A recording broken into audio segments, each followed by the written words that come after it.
সকলকে শুভেচ্ছা। আমি পশ্চিমবাংলা থেকে অপরাজিতা রায় বলছি। ভারতের ৭৪তম স্বাধীনতা দিবস উপলক্ষে আমার কাছে আপনাদের সবাইকার উদ্দেশ্যে কিছু বলার সুযোগ পেয়ে আমি অত্যন্ত আনন্দিত।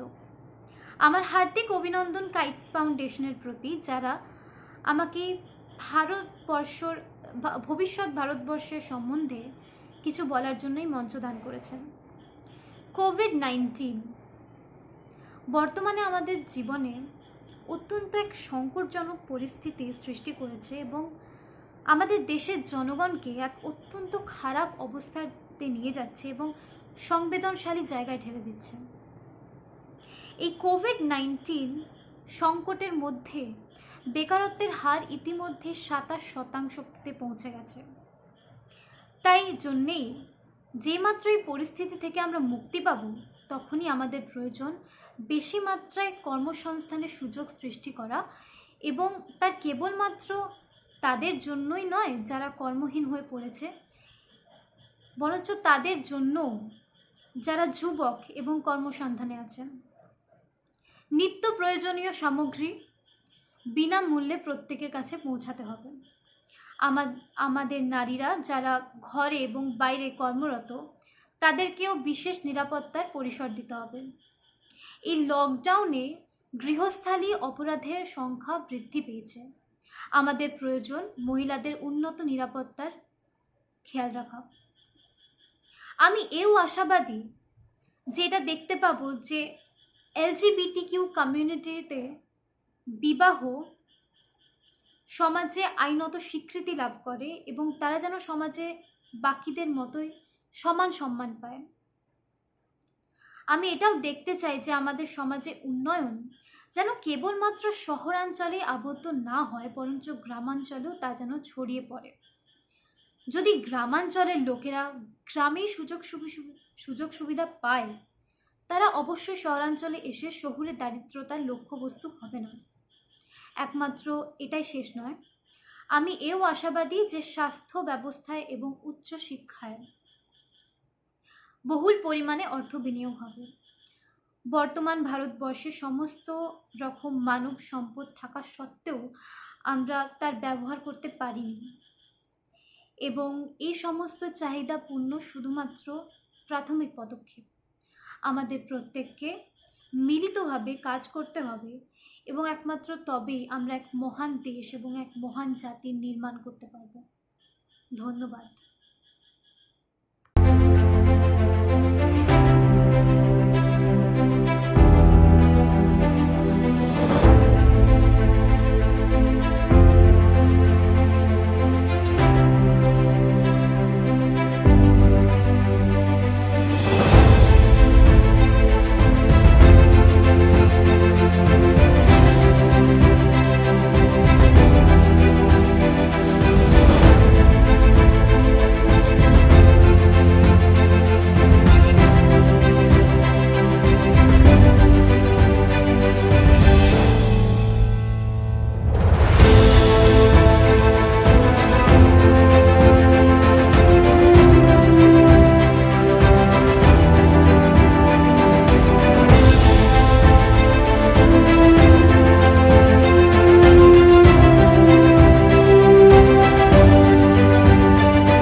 ഭാവി ഇന്ത്യയെക്കുറിച്ചുള്ള എൻ്റെ കാഴ്ചപ്പാട്: ഭാവി ഇന്ത്യയിൽ കൃഷിപ്പണിയും ഒരു ഗവൺമെൻറ് ജോലിയായി അംഗീകരിക്കപ്പെടണം.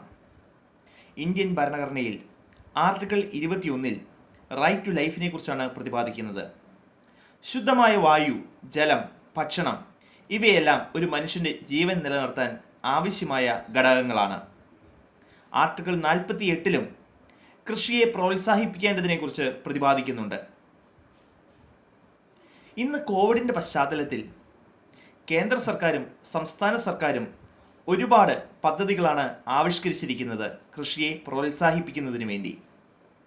എന്നിരുന്നാൽ തന്നെ മാസാമാസം കൃത്യമായ ഒരു വരുമാനമില്ലാത്തതുകൊണ്ട് തന്നെ ഒരുപാട് ചെറുപ്പക്കാരും അല്ലാതെയുള്ള ആളുകളും കൃഷിയിൽ നിന്ന് ഇന്ന് മാറി നിൽക്കുന്നു.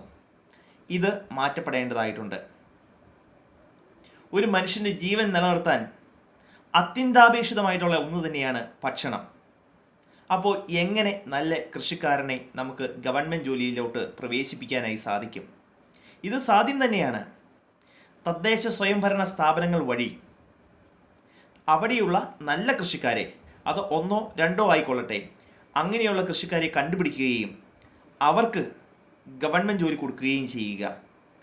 അവർ വഴി ആ തദ്ദേശ സ്വയംഭരണ സ്ഥാപനത്തിലുള്ള ബാക്കിയുള്ള ആളുകളെ ബോധവൽക്കരിക്കുകയും കൃഷിയുടെ നല്ല അറിവ് ബാക്കിയുള്ള ജനങ്ങളിലോട്ട് പകരുകയും ചെയ്യുക. ഇതുവഴി നല്ല കൃഷിയിടങ്ങളും നല്ല കൃഷിക്കാരെയും നമുക്ക് വാർത്തെടുക്കാനായിട്ട് സാധിക്കും. കൃഷി എന്നും ആവശ്യം തന്നെയാണ്.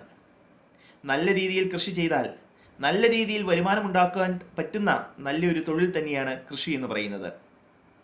ഇത് സർക്കാർ മാക്സിമം നല്ല തോതിൽ തന്നെ യൂസ് ചെയ്യുക തന്നെ വേണം. വെട്ടുകിളികളുടെ ആക്രമണം, പ്രകൃതിക്ഷോഭം, മറ്റു ദുരന്തങ്ങൾ ഇവയെല്ലാം മൂലം കൃഷിക്കാർ വൻ തോതിലുള്ള ബുദ്ധിമുട്ടാണ് അനുഭവിച്ചുകൊണ്ടിരിക്കുന്നത്. കർഷക ആത്മഹത്യകൾ ഇതിന് മറ്റൊരു ഉദാഹരണമാണ്. അപ്പോൾ കൃഷിക്കാർ അനുഭവിക്കുന്ന ഈ ബുദ്ധിമുട്ട് ഇന്ന് മാറ്റപ്പെടേണ്ടതായിട്ടുണ്ട്. അവരെയും സമൂഹത്തിലെ ഏറ്റവും ഉന്നത ജോലിയിലിരിക്കുന്നവർ തൊട്ട് ഏറ്റവും താഴ്ക്കടിയിലുള്ളവർക്ക് തന്നെ ഭക്ഷണമില്ലാതെ ജീവിക്കാനായി സാധിക്കുകയില്ല. അതുകൊണ്ട് തന്നെ കൃഷിപ്പണിയെ അംഗീകരിക്കപ്പെടേണ്ടതായിട്ടുണ്ട്. സമൂഹം മാറ്റപ്പെടേണ്ടതായിട്ടുണ്ട്. ഭാവി ഇന്ത്യയിൽ ഏറ്റവും കൂടുതൽ അർഹമായ ഒരു സ്ഥാനം കൃഷിക്കാർക്ക് നൽകേണ്ടതായിട്ടുണ്ട്. ഇംഗ്ലീഷിലൊരു വാചകമുണ്ട്, ഗുഡ് ഫുഡ് ഗുഡ് ഹെൽത്ത്. നല്ല ഭക്ഷണം നല്ല ആരോഗ്യം പ്രദാനം ചെയ്യുന്നു. ഇതിന് ഏറ്റവും കൂടുതൽ ആവശ്യമായിട്ടുള്ളത് നല്ല കൃഷിക്കാർ തന്നെയാണ്. ഇവരെ നാം പ്രോത്സാഹിപ്പിക്കേണ്ടതായിട്ടുണ്ട്. ഇന്ത്യൻ ഭരണഘടനയെ പോലും ഞാൻ ആദ്യമേ പറഞ്ഞു കഴിഞ്ഞു, ആർട്ടിക്കിൾ 48 കൃഷിയെ പ്രോത്സാഹിപ്പിക്കേണ്ടതിനെക്കുറിച്ച് പറയുന്നുണ്ട്. അപ്പോൾ നല്ല കൃഷിക്കാരെയും നാം പ്രോത്സാഹിപ്പിക്കേണ്ടതുണ്ട്. അവർക്ക് നാം അവസരം കൊടുക്കേണ്ടതുണ്ട്. അവർ പിന്നോട്ട് നടന്ന് നട്ടതെല്ലാം നമ്മെ മുന്നോട്ട് നടത്തുവാനുള്ള ഊർജത്തിനായിരുന്നു എന്നാണ് കൃഷിക്കാരെക്കുറിച്ച് പറയപ്പെട്ടിരിക്കുന്നത്. അപ്പോൾ ഇങ്ങനെയുള്ള കൃഷിക്കാരെ നാം അംഗീകരിക്കേണ്ടതായിട്ടുണ്ട്. മറ്റ് തൊഴിലുകൾ സർക്കാരുകൾ അംഗീകരിച്ച് അതിൽ ഗവൺമെൻറ് ജോലി ആക്കുന്നത് പോലെ തന്നെ എന്തെങ്കിലും മാനദണ്ഡങ്ങൾ പ്രഖ്യാപിച്ചുകൊണ്ട് തന്നെ കൃത്യമായി തദ്ദേശ സ്വയംഭരണ സ്ഥാപനങ്ങൾ വഴിയോ അല്ലെങ്കിൽ മറ്റ് ഏജൻസികൾ വഴിയോ നല്ല കൃഷിക്കാരെ സെലക്ട് ചെയ്യുകയും അവർ മുഖാന്തരം ബാക്കിയുള്ള ജനങ്ങളിലോട്ട് കൃഷിയുടെ നല്ല പാഠങ്ങൾ പഠിപ്പിക്കുകയും ഇന്നിൻ്റെ ആവശ്യകതയാണ്. അതുവഴി വൻതോതിൽ നല്ല കൃഷിയിടങ്ങൾ നമുക്ക് ഉണ്ടാക്കുവാനായിട്ട് സാധിക്കും. അപ്പോൾ എൻ്റെ സന്ദേശം ലളിതമാണ്, ചെറുതാണ്. ഭാവി ഇന്ത്യയിൽ കൃഷിയും ഒരു ഗവൺമെൻറ് ജോലിയായി അംഗീകരിക്കപ്പെടട്ടെ. നന്ദി, നമസ്കാരം.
नमस्ते, हमारा नाम ओनिस हवे और हम उत्तर प्रदेश बलिया के निवासी हमें। सबसे पहले हम धन्यवाद दिल जाते हैं संस्थान के जौन हमारे सन युवा पीढ़ी के बोले का मौका देता। हमनी के देश विकासशील देश है और एक विकसित बनावे खातिर और सुपर पावर बनावे खातिर हमनी सन युवा पीढ़ी के विचार और मदद चाहिए। जैसे कि हमनी के जानते हैं जा कि हमनी के देश सरकार अपना उत्तम प्रयास करती है, लेकिन हर ई देश के विकसित बनावे खातिर हर एक जनता के कर्तव्य बनता कि जनता अपन सहयोग करो और कुछ बदलाव सरकार के भी चाहिए कि वो जनता के प्रति करो। जैसे सरकार शिक्षा खातिर हर एक गांव में सरकारी स्कूल खोलेलस, लेकिन वो सरकारी स्कूल में का वो शिक्षा मिल पाता जो सरकार सोचले रहे। ए पर एक बड़ा सवाल बावे। दूसरा सवाल ये बावे कि जो हमने के देश में आरक्षण खाती 10 साल खाती उ नागरिकन यानी उ देश के निवासी खातिर मिलल जौन सामाजिक और आर्थिक रूप से शोषण कर गए है। लेकिन का आज भी आरक्षण जरूरत बावे? का आज भी आरक्षण जौन मिलता वो का अपंगता के कारण नहीं बनत? ये बोर्ड सवाल बावे। अगर इस छोट छोट पॉइंट के देख दिल जाओ तो हमने के देश एक दिन सही में सुपर पावर बनी। सरकार वैसे भी बहुत अच्छा कार्य करता, लेकिन हमने जैसे जनता के भी चाहिए कि सरकार के मदद करो। सिर्फ सरकार के कार्य कैला से देश विकसित ना होला। कहा कि देश में सिर्फ सरकार निवास ना करेला, कोनो भी देश के नींव वहाँ के जनता रखेला। और ए वजह से जैसे कि घर के सब नींव मजबूत रहेला तो घर भी मजबूत होला, वैसे ही देश के अगर जनता आत्मनिर्भर हुई, अपना काम सौर करी और हर एक कार्य जो सरकार से जाती है पहले अपने हाथ से शुरू करी तो देश हमने जरूर सुपर पावर बनी। ओकरा से पहले हम सरकार से हम ये बताना चाहते नहीं कि हमने के देश में 60% आबादी ऐसा बिया जो सरकार पे डिपेंडेंट बिया। कोरोना के महामारी में 60% आबादी ऐसा बिया जौन की कोरोना में सरकार ओके मदद करती है। ये वजह सरकार बहुत अच्छा कार्य करती है, लेकिन हमने के सरकार के ऐसा चाहिए कि 60% आबादी के सरकार पर डिपेंडेंट ना होके खुद पे निर्भर होको। और जो हम सबसे बड़ा आज दिक्कत होने वाला बावे आवेला समय में वो बावे जनसंख्या। हमने के देश सबसे पहले यानी 1951 में जनसंख्या नियोजन के कार्य शुरू कैलस, लेकिन आज 70 साल होला के बाद भी जनसंख्या बहुत अधिक बढ़त गया। तो एक लागू तो सरकार कर दिलस, लेकिन बहुत ही कड़ा नियम के साथ सरकार के और भी लागू करे चाहिए। कुछ और भी नया कड़ा नियम रहे के चाहिए ताकि हमने के देश विकसित हो सको और एक दिन पूरा दुनिया में सिर्फ भारत के नाम हो सको। अगर ये जो हम छोट छोट पॉइंट बोलनी अगर सोच विचार रखो तो हम के लगाता कि हमने के देश एक दिन जरूर सुपर पावर बनी। जय हिंद।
Hello everyone, मैं लगा नाम आसे पूजे कोन्या। तो आज मैं इधर मैं लगा vision of future India मतलब को main focus तो मैं economy और social factor दे focus को लेमों ना से। तो economy तो हिले दिया not only Indian economy हिले पूरा world economy तो because of pandemic पूरा crippled shaken हो गया ना से। तो महान फर्स्ट महान लगा प्रायोरिटी तो सब मिलेगी ना इधर वायरस तो हाथ इधर लगी इधर पीछे थे महान और इकोनॉमिक महान इकोनॉमी तो रिसर्जेंट ग्रो ले कोशिश ग्रो लगी। तो my vision of future India तो निकाल से ब्रीफ देखो वो इंडियन इकोनॉमी इधर तो self reliant self sufficient economy हो लगी कितने निकाल वो महान अनएम्प्लॉयमेंट प्रॉब्लम poverty problem तो पिछी ना महान eradicate करूले पारिबो। तो दिया साइसे को ले तो 65% of the Indian population तो below 35 years of age लगा नेगा से population। तो महान पिछी young nation आसे young population आसे तो main power पिछी होबो और future दे महान world rest of the world का ने महान role model होबोले पारिबो। Huli bi mohan itu advantage to tik use kura nai gule aro bisi problematic ase itu. Itu karne mohan Indian economy to eneka hobo lage ki unemployment problem hat tole paribole laga aro after some few years mohan streets te dakha bakers khan to pura hatai dibole living standards itu ke pase ajigali thun manu khan bisi opor de chai tukha manu khan bisi niche de chai itu nohoi gina itu laga system nohoi gina ekdam ekta level de takhule laga mohan economy de nega hobo lagi mane itu equal distribution takhole lagi mohan economy to aro mohan itu karne in order to have self-sufficient economy, top front de mohan focus kuru lagi, education de focus kuru lagi, agriculture de focus kuru lagi, aru mohan transport de focus kuru lagi. Inega sab laga front de thik pra equal focus dise bole to economy de bishi mohan flourish hole paribo. Aru mohan education de nega hobo lagi, mohan less of literary or more of technical nega hobo lagi. Aru dito innovation oriented or skill oriented education system nega hoise gole mohan innovators or inventors kan bisi hobo country de mohan software companies or kisim companies kan mohan India de set up kuru parabo nijor manubra nijor laga chaka de invest kuru lagi nega kurise gole mohan GDP bisi tangor hobo aru economy bisi aki jabo. Secondly moi ko anisna social issue bisi tangor ase mohan economy de education healthcare de aki jase gole bi social harmony takhanai gole bisi biya ase done mohan ajigali saise gole to India la bithor de communalism racism aro discrimination ki laga de bisi chai ase to undeniable ase to neka hoisule mohan akina na chai to karne mo laga vision do future India karne to free of communalism free of racism free of gender inequality na free of insurgency takhibo lagi na takhisule mohan bisi agire chawle paribo. So mohan short term go ase India laga vision to my future de prosperous aro mohan peaceful and united India naga hobo gina aro self reliant India ani moi bisi vision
നമസ്കാരം. India എന്ന വാക്കിൽ ഞാൻ അഭിമാനം കൊള്ളുന്നു. ഭാരതമകൻ എന്ന വിളിപ്പേരിൽ ഞാൻ ആനന്ദം കണ്ടെത്തുന്നു. കാരണം മറ്റൊന്നുമല്ല, ജാതിയുടെയും മതത്തിന്റെയും വർണ്ണത്തിന്റെയും വർഗത്തിന്റെയും നാനാവിധ വൈവിധ്യങ്ങളാൽ സമ്പുഷ്ടമായ എന്റെ ഭാരതം തന്റെ 74ാം ജന്മദിനത്തിലും 133 കോടിയിൽ പരം ജനതയെ ഒരു കുടക്കീഴിനുള്ളിൽ നിർത്തിക്കൊണ്ട് ഇന്നും ലോകത്തിലെ ഏറ്റവും വലിയ ജനാധിപത്യ രാഷ്ട്രമായി തല ഉയർത്തി നിൽക്കുന്നു എന്നതാണ് ആ അഭിമാനത്തിന് കാരണം. ഒരുപക്ഷെ എന്റെ രാഷ്ട്രത്തിന് ഇനിയും ഒരുപാട് ദൂരങ്ങൾ താണ്ടുവാനുണ്ടാകാം, ഇനിയും ഒരുപാട് ദൂരങ്ങൾ എത്തിപ്പിടിക്കുവാനുണ്ടാകാം, ഇനിയും ഒരുപാട് മേഖലകളിൽ കൈയെത്തുവാനുണ്ടാകാം. എങ്കിലും 2021 65% മുകളിൽ ആൾക്കാർ 35 വയസ്സിന് താഴെയുള്ള സിരകളിൽ ചുടുരക്തമോടുന്ന ഒരു യുവജനത ഇവിടെ ഉയർന്നു വന്നിരിക്കുന്നു എന്നത് തന്നെയാണ് എന്റെയും നിങ്ങളുടെയും ഈ രാഷ്ട്രത്തിന്റെയും പ്രതീക്ഷ. ഒരുപക്ഷെ പണി പൂർത്തിയാക്കപ്പെട്ട ഒരു ഭരണഘടനയുടെ ഉപോൽപ്പന്നങ്ങൾ പരീക്ഷിച്ചു നോക്കുവാനുള്ള വെറും പരീക്ഷണശാലകളല്ലവ, മറിച്ച് ഒരു പുതുയുഗ സൃഷ്ടിക്കായി ഉപയോഗിക്കപ്പെടേണ്ട തലച്ചോറുകളാണ് യുവജനങ്ങൾ.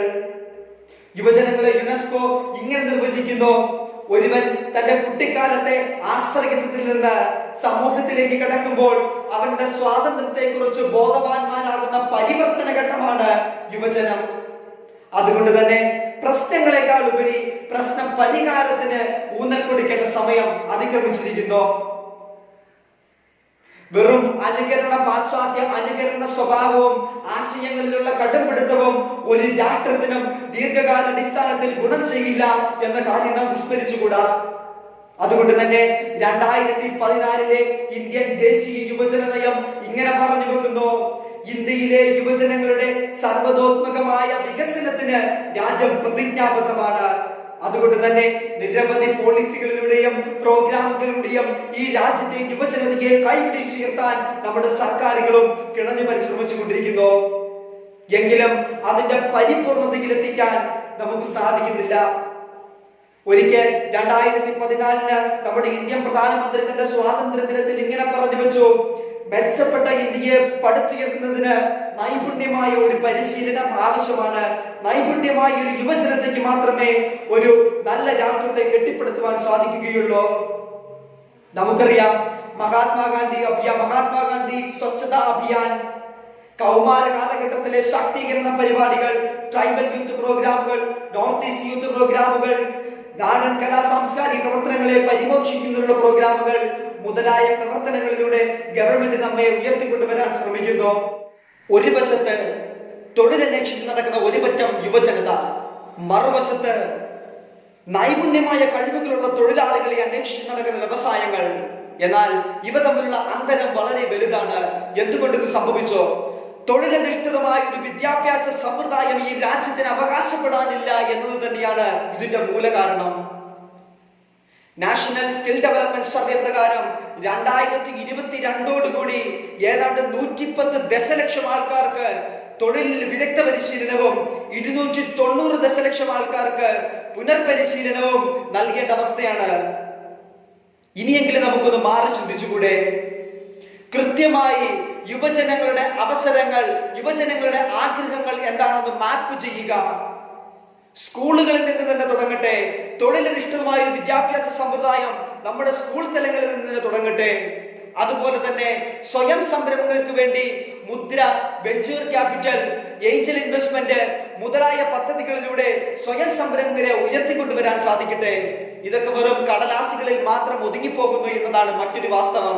കാരണം വജ്ര, നോമ ഇന്ത്യ മുതലായ പ്രവാസികൾക്ക് വേണ്ടിയുള്ള പ്രോഗ്രാമുകൾ പോലും നമ്മുടെ ഗവൺമെന്റുകൾ നടപ്പിലാക്കാൻ ഉദ്ദേശിക്കുന്നു. പക്ഷേ അതിന്റെ പരിപൂർണതയിൽ എത്തിച്ചേരുന്നില്ല എന്ന് മാത്രം. നമുക്കറിയാം, നമ്മുടെ രാജ്യത്ത് സദ്ഭവന, അതുപോലെ തന്നെ കാശ്മീർ സൂപ്പർ 40, ഹിമായത് മുതലായ ഒരുപാട് പോളിസികൾ നിലവിലുണ്ട്. എന്നാൽ പാർലമെന്റിലെ വെറും സംവാദങ്ങളായി മാത്രമേ അത് നിലനിൽക്കുന്നുള്ളൂ. താഴെ തട്ടിലുള്ള യുവാക്കളിലേക്കോ ഈ യുവജനങ്ങളിലേക്കോ ഇറങ്ങിച്ചെല്ലാൻ യാതൊരുവിധ പ്രവർത്തനങ്ങൾക്കും സാധിക്കുന്നില്ല എന്നത് തന്നെയാണ് വാസ്തവം. ഒരു പുതുയുഗ പിറവിക്കായി, ഒരു പുതുയുഗ സൃഷ്ടിക്കായി തലച്ചോറുകൾ മരണിക്കാത്ത ഒരു യുവജനത്തെ നാം ഉടച്ചു വാർത്ത് ഉയർത്തിക്കൊണ്ടുവരേണ്ടതുണ്ട്. അഭിരുചികൾ തിരിച്ചറിഞ്ഞ് അവരെ മുന്നോട്ട് കൊണ്ടുവരേണ്ടത് ഈ സർക്കാരിന്റെ മാത്രമല്ല, എന്റെയും നിങ്ങളുടെയും ഈ രാജ്യത്തെയും എല്ലാവരുടെയും ഉദ്യമമാണെന്ന് നാം മറന്നുപോകരുത്. ഈ നവലോകത്ത് ഒരു പുതുയുഗ സൃഷ്ടിക്കായി ഒരു വലിയൊരു ജനവിഭാഗത്തിന്റെ തലച്ചോറുകളെ അതിന്റെ പരിപൂർണതയിൽ ഉപയോഗിക്കാൻ നമുക്ക് സാധിക്കട്ടെ. കോടാനുകോടി വരുന്ന ജനതയുടെ സ്വപ്നങ്ങൾക്ക് മീതെ പറക്കുവാൻ ഒരു പ്രതിസന്ധികൾക്കും സാധ്യമല്ല. കാരണം നമ്മെ ഭാരതത്തെ സ്വപ്നം കാണാൻ പഠിപ്പിച്ചത് ഡോക്ടർ APJ അബ്ദുൽ കലാമാണ്. വരും തലമുറകൾ ചരിത്രങ്ങളിൽ വായിക്കപ്പെടണം. ഇങ്ങനെയും ഒരു തലമുറ ഇവിടെ ജീവിച്ചിരിപ്പുണ്ടോ എന്ന് തക്ഷശിലകളിൽ വരെ എഴുതപ്പെടേണ്ടിയിരിക്കുന്നു. അതിനുവേണ്ടി എന്റെ രാഷ്ട്രത്തെ പടുത്തുയർത്തുന്നതിന് വേണ്ടി ഞാനും നിങ്ങളും ഈ രാഷ്ട്രവും സർക്കാരുകളും ഒരുപോലെ പ്രതിജ്ഞാബദ്ധരാണെന്ന് മാത്രം ഞാൻ പറഞ്ഞുകൊള്ളട്ടെ. നന്ദി.